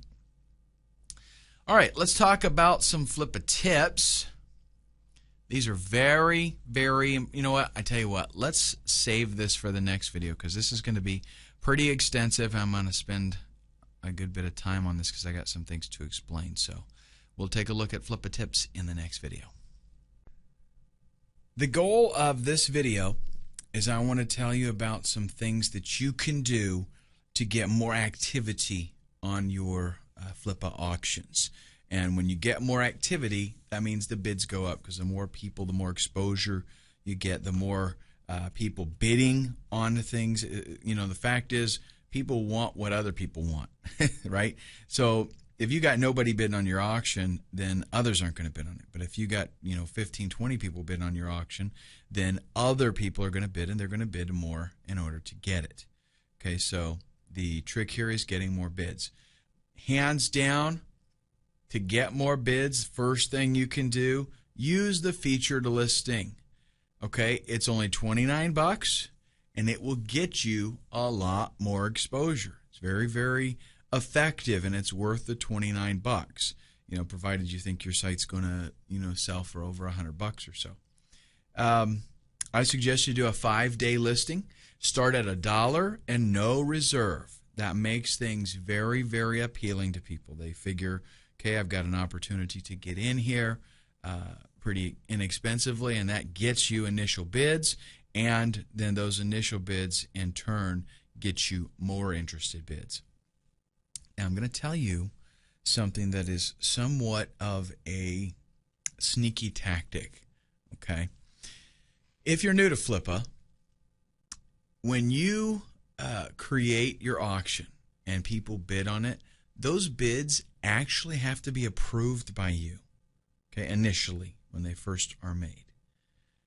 Once you approve it, then, yes, it's a binding bid and it goes public. Everybody knows about it. So what people usually do is when you list it, you're going to get a lot of bids right away, and they'll go in and they'll approve those bids, okay, as soon as they come in. But what you're going to do is a little bit different. When you get that first little flood of bids, you're going to find the lowest one and approve it, and then completely ignore the others for 12 hours. Okay, so 12 hours later, don't even worry. Go work on your next project. Okay, don't even worry about what's coming in. Don't reply to messages, nothing. And then what you do is 12 hours later, you come in and you got probably a whole bunch of bids piled up, because since it's such a brand new, only one person bid on it kind of thing, and the bid is very, very low, you're going to get a lot of other people that want to jump in thinking that they have an opportunity to pick up something wicked cheap, right? Well, what you do then is you accept all the bids at once. And then you just let the auction run. You respond to all the messages. You leave, if there's any comments that need to be added, stuff like that. And you accept bids as they come in from that point. Now, the reason that you do this and how this actually works is it'll give your auction the appearance that it's a wicked, hot, popular auction in demand. And that is going to make it more desirable to others, because remember, people want what other people want. So what's going to appear here is like, man, they're like more than 15 bids in the first 24 hours. They're going to be like, I want that. If you go in and you just accept the bids as they come in, then you're not going to get as much activity, because a lot of times this is actually cool. It works in your favor. If initially some guy, maybe he bids $500 on your site, and you accept that right away, other people are going to be like, well, yeah, I'm not even going to bid because that's too high for me already. Whereas if the bid is $5, the one that's showing, right, then they're going to be like, okay, yeah, I'll bid. So you will get more bids because that, initially that high bid that got in there didn't get posted because you didn't approve it. So you got a whole bunch of other bids. And then once you get all those extra bids, now you've got, a greater amount of people that are interested, and that's going to cause that auction to show us something that's really, really hot. People are interested in it. Okay? So that's the strategy there. It's kind of like it's a little sneaky way to get a little more interest going on. Now, one thing about sites that you put up, obviously sites that make money are worth more. So I mentioned this, in the last video, that if you can, and you want to hold on to a site for a little while and let it actually make some revenue, and you have a way that you can prove that, hey, this site makes, blah, blah, blah on a pretty regular basis, it's going to be worth a whole lot more. Now, I'm not saying you have to do that. You don't have to wait. If you make a good site and set it up, that's all you want to do is set it up, make it work, and sell it. Totally fine. Okay, no problems there. Good-looking sites sell for more. If you go out there and you just set up some generic-looking template or some kind of ugly web page, it's not going to make that much. It just isn't. People want to see something that looks visually appealing. If you can, it's a good idea to add Google Analytics to your site, because that helps you show proof. You can say, hey, I get X amount of hits every day, X amount of hits every month, depending on how long you're going to be holding on to the site. And that really is only a factor if you're going to hold on to the site for a little while. Don't hype up your site. There's nothing more unattractive than seeing an auction where somebody says this site makes me $30 a month, but it has a potential to make $50 grand a year, or it has a potential to make $3,000 a month. Well, if it has that potential and you really think it does, then why don't you do what needs to be done to make it make that much money? Okay? So don't hype it up. Don't, just be honest with people. Tell them what it is, and they will appreciate you for it, and it'll actually work in your favor. When I see sites that say, this is a new site, it's not making me any money yet, but it has the potential to do $5,000 a month, I'm like, yeah, okay, next. And I get the feeling that a lot of other people are the same way. Tell them why you're selling the site. In the listing, it's a good idea to, they're going to be curious as to, why are you getting rid of this site? So it's a good idea to let them know. Just tell them, hey, I enjoy setting up websites and writing content and doing graphics. I enjoy this and that and the other thing and researching new projects. And that's what I want to do, is set these up and then sell them. So, tell them, instead of you having to outsource and get all that stuff done, it's already been done. This is a turnkey project, and this is what I love doing, and that's why I'm selling it. Now, what I want to put forth to you is a bit of a challenge. Okay, because let me tell you what usually happens with training videos like this. People are excited about it, they buy it, they check it out, and they're like, yeah, that sounds like a good idea, and they never do it. I don't want that to happen to you. So what I want you to do is, don't do it today, because you might have watched a lot of videos today, maybe you're tired, you're worn out, but tomorrow I want you to start doing your niche research, and I want you to make your first site within the next 7 days. And that's totally doable even for a newbie. Okay? Go out there, do your niche research, do your keyword research, qualify the niche, make sure it's a good competitive market that you can rank for, just to add value to your website, and get a PLR product. They're very inexpensive. Just go to Google, do a search. There's tons out there. Again, do try to find one that's good quality, that includes source graphics, website graphics, stuff like that, and gives you the source files so that you can edit them. And set it all up, rock and roll, list it on Flippa.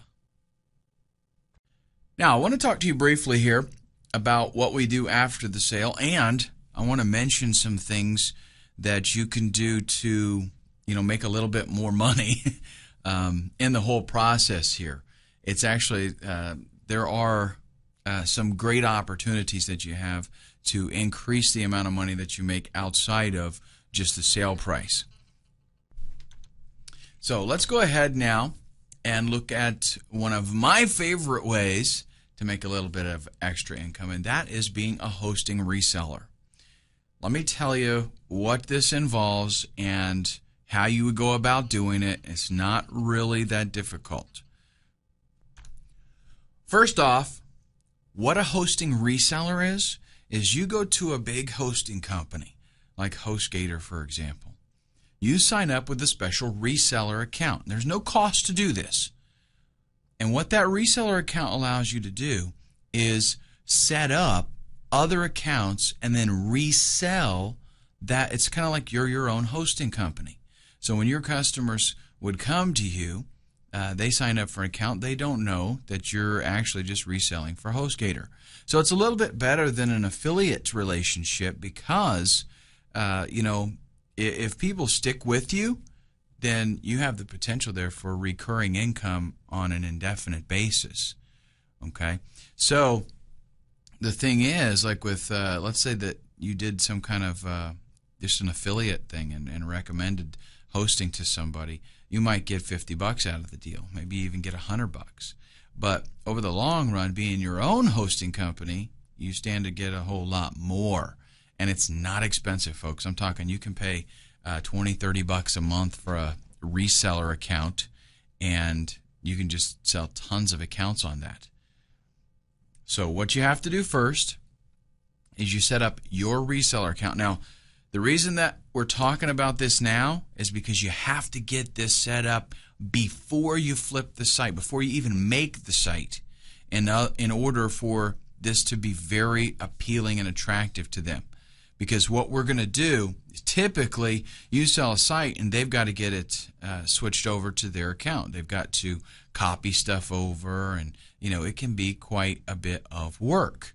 Well, you can actually circumvent all of that by doing the preparation beforehand and getting your reseller account set up. So you sign up for the reseller account, and then what you can do to kind of sweeten the deal is you can offer 3 months of hosting with the sale. So they buy your site, they're going to get 3 months of hosting. What that's going to do is help them to be lazy and not worry about transferring the site. So they're just going to leave it there, and they're going to keep working on it. And after 3 months, it's going to be like, who cares? Just leave it there. Then you can either hit them for the monthly fee, or you can charge them for 6 months, even a year of hosting up front. And it's nothing to pay $100 for a year of hosting. So if you got, let's say you got $100 for an AdSense site, then you're going to get another $100 by hosting it for them. Double your money. So you can go to HostGator and you can sign up with a reseller account there. They provide a billing system called WHMCS. This system is really, really cool because it will do everything for you. It'll take care of the billing. If you've got, let's say you got a merchant account through Authorize.net, a credit card processor, you can set that up in there. Let's say you want to use PayPal, you can set that up in there. And it'll take care of doing the billing, like sending customers invoices when it's renewal time and managing domains and all that kind of stuff. It's a really cool, powerful package. What you do is actually you will set up your reseller account. You will have WHMCS installed. And once you have that working, then whenever you're going to do a new site, you create a new customer. So you create the customer, you give them a hosting plan, and then you register that domain that you're going to flip. And, I'm talking about if you're starting over from scratch, right? And then whenever a time comes to sell that, flip that site, you are so set because all you have to do is go into the customer account, change the name to the person who just bought it, send them the details, and they can actually log in right there and manage everything. They can enter, payment information if they want to pay for a year up front. They can do everything. The billing system totally runs the whole show. It's a really cool way to go. Another bright side to this is, let's say you've got existing sites. You've already got sites there.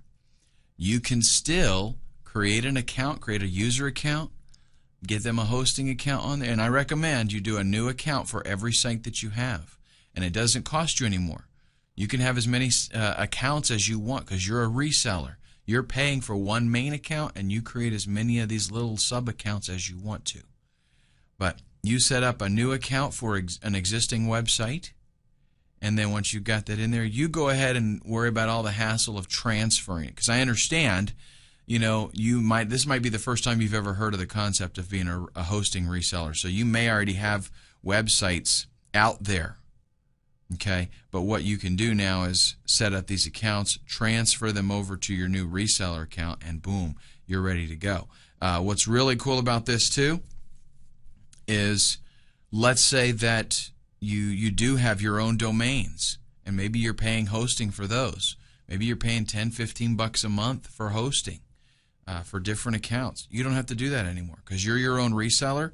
You can sign up your own account, set up your own account, and you don't pay another dime. Okay, so really pays for itself. If you've already got websites, this totally pays for itself. Just having it. Plus, then you get extra income.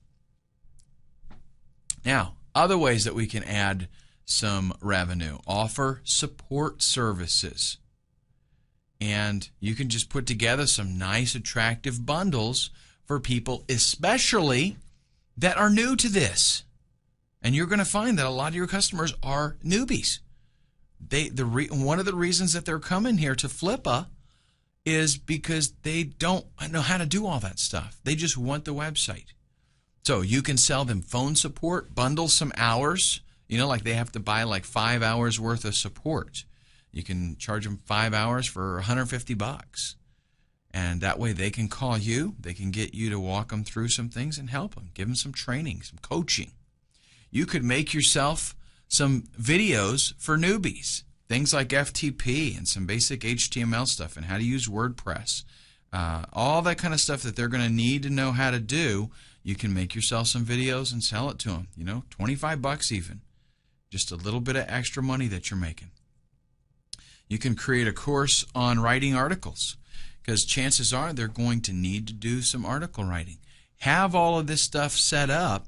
If you're a real savvy marketer, you can have all of this stuff set up in an autoresponder sequence, and when they are a new customer for you, pop them in there, and you're going to just, sell all this stuff to them. Try to get them to go with it. And if they're newbies, a lot of times they're going to be like, yeah, I know I need this. And the good news is, check it out. They're newbies, right? So you say, okay, here's your site, blah, blah, blah, go to it. Even after they see an email from you offering some beginner tutorials, maybe they say no. They don't buy anything. Once they start digging into it, they're like, oh man, I need to know how to do this. What do you think they're going to do? They're going to come back and get your videos, okay? So if you know about setting up WordPress blogs and you know about using them, and which you will eventually, even if you don't know right now, you're going to know, because that's what your whole business is going to be based on, you can make these videos and make some extra money. Offer customization services. You can tell them, here's my hourly rate. I can go in and make updates for you. I can make changes, whatever you want me to do. Like I said, let's say you know about WordPress, you know about HTML, you know things that need to be done. Now listen, a lot of these people, they're clueless. They don't know. That's why they bought the site in the first place. They want a site that's ready to go, and they don't want to fool with it. So they might just want to hire you to make changes. Now, that doesn't mean the site can be junky and vanilla. It needs to be a total turnkey, ready-to-go site. But there might be a couple of things they want to change. Maybe they want to change a header. Maybe they want to change the format or the layout of it a little bit. Offer all of these services, because chances are some of them are going to take you up on it, and it's a way for you to make some extra cash. If there are things that you're not real good at, let's say graphics, for example. You don't do your own graphics.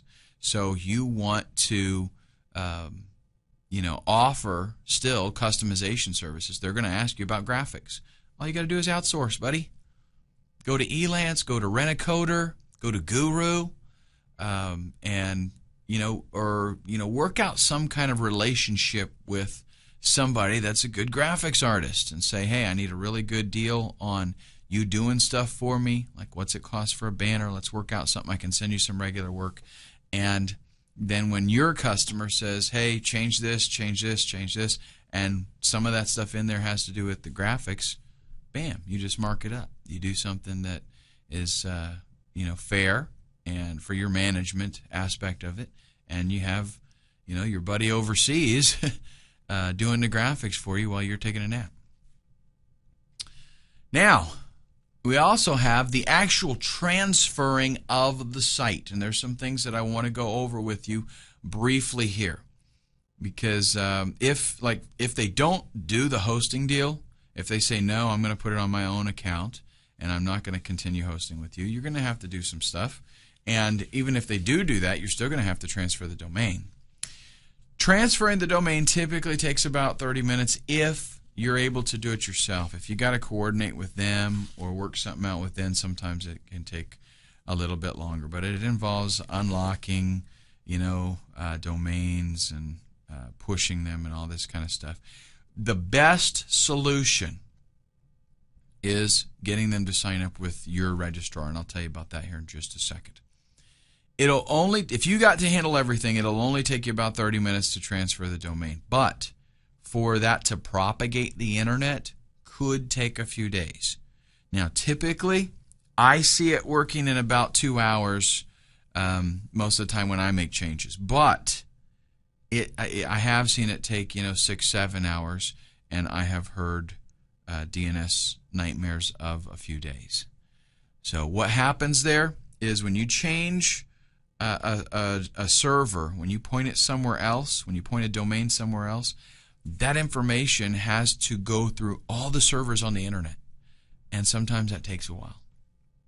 So, and sometimes it can work for you and not work for your customer yet because the changes haven't hit their ISP's servers. Okay. Now, what you have to do, the best option, like I told you, is just simply pushing the site, pushing the domain name. The way that that is done is you have them sign up at your registrar. So whoever you're using, let's say you're using Enom, the domain's registered there at Enom, have them sign up at Enom, at your registrar, because then usually all you have to do is push the site to them. You're just transferring ownership of it over to their account, and usually there's not going to be any charge for that. So we don't have to worry about, a transfer fee. If they're signed up with your registrar, boom, it just gets pushed over. I know with Enom, it's a piece of cake. I go in there, I've got, I have a reseller account, and I manage around 3,000 domains. But whenever I want to transfer a domain to another Enom user, just select it, push, type in their ID, and boom, done. Now, what you will want to do is give them FTP access, possibly. You don't have to. You might be leery of doing that, but you can set up an FTP account and give them access so that they can go in and they can grab files that they want to. Again, this is assuming that they're not going to host with you, so they've got their own account. They can go in there and they can grab it. Give them 10 days. Say I need you to have this off of there in 10 days so that I can close that account. Now, there's a lot involved in transferring a site. That's why I say if you have it on your account, on a reseller account, and you can offer them the convenience of just continuing that, a lot of times they're going to take it because it's a lot of work, and you're about to see how much work it is. I mean, it's not that it's really hard. I can do it now fairly quickly, but there are a lot of steps, and to a newbie, it's going to seem very overwhelming. Okay? You've got to copy everything that's in the public HTML folder, so you've got to download that. Then, if you've got a WordPress installation or something else that happens to be using a database, you've got to copy those databases. And the way that that is done is by logging into your cPanel, go to the MySQL databases. You're also going to be dealing with phpMyAdmin. Okay, so you go in and you see how many databases you got, which ones are going to have to be backed up.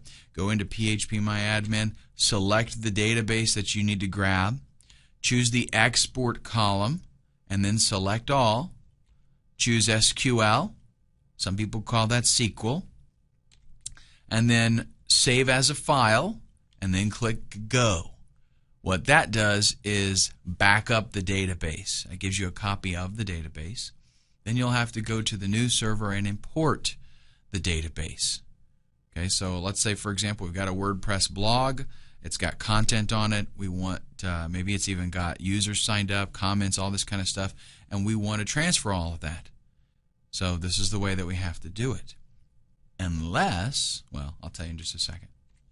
You're also then going to need to have WordPress installed on the new server already, and then you go into the wp-config.php file on the new server and update those database details, username, password, database, all that kind of stuff, after you have done the import.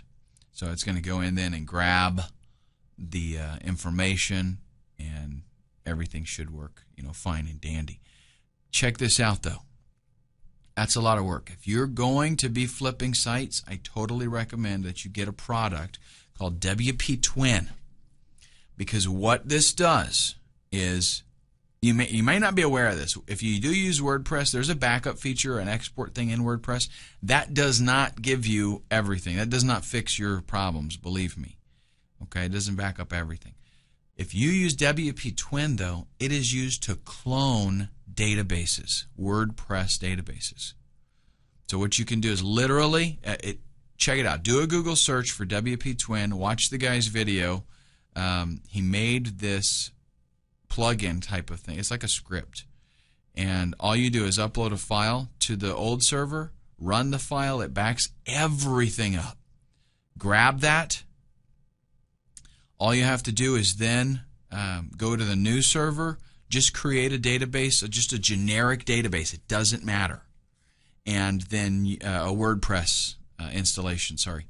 You create the WordPress installation, then You copy a little file up there and copy the backup up there.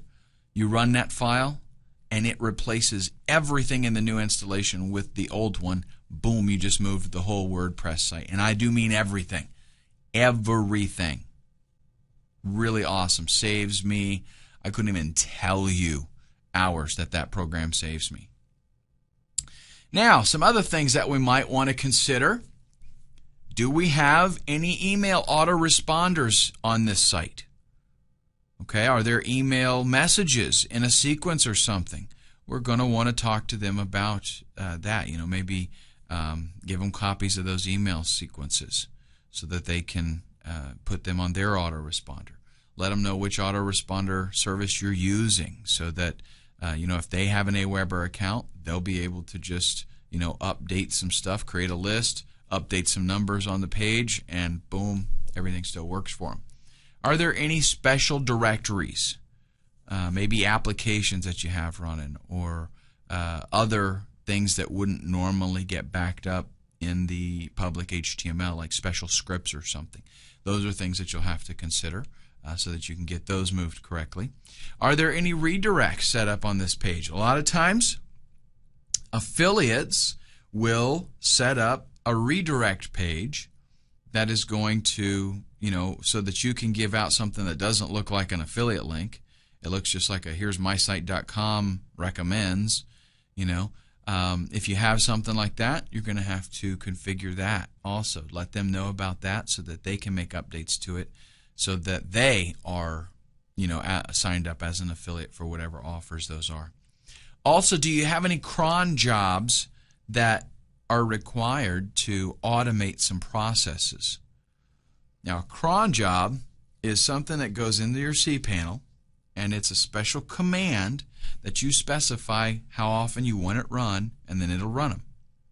Maybe it's to do a database compact, or to send out emails, or check users, whatever. There's all kinds of things that cron jobs do, backup things. So what you got to do is go into your cPanel, go to cron jobs, and see if there are any cron jobs there. If there are, you're going to want to copy those and have them installed on the new server as well, so things keep running. Okay, especially if it is something that has to do with delivering files or doing billing stuff, all that. A lot of times those have cron jobs. Now, what you can do is, of course, offer a lot of the services here to them for an additional fee. Tell them, I will move all this stuff over for you. And you got to kind of feel out the customer. They might expect you to do that anyway, but really they're just buying the domain and the content that's on it. So them actually getting it over and installed on their server, their hosting account, if they're doing it that way, that really is their responsibility. So as a business owner, you got to feel things out. Is it worth making a bad customer relation here by not helping them, or that's assuming that they expect you to help them. Most people, though, do understand that they just bought the site and they got to move it over. So you can offer these services for an additional fee to help you make a little bit more money and take advantage of your time. And also, like I said, you can alleviate a lot of this by having it set up on a reseller hosting account where you can make additional revenue residually by just having them kind of take over the account. And that's definitely the preferred method. Okay, so good luck with your site flipping. And again, folks, just get on this. That's the best way to start making money, is to actually put your foot forward and put your foot on the floor, put the pedal to the metal, and get going.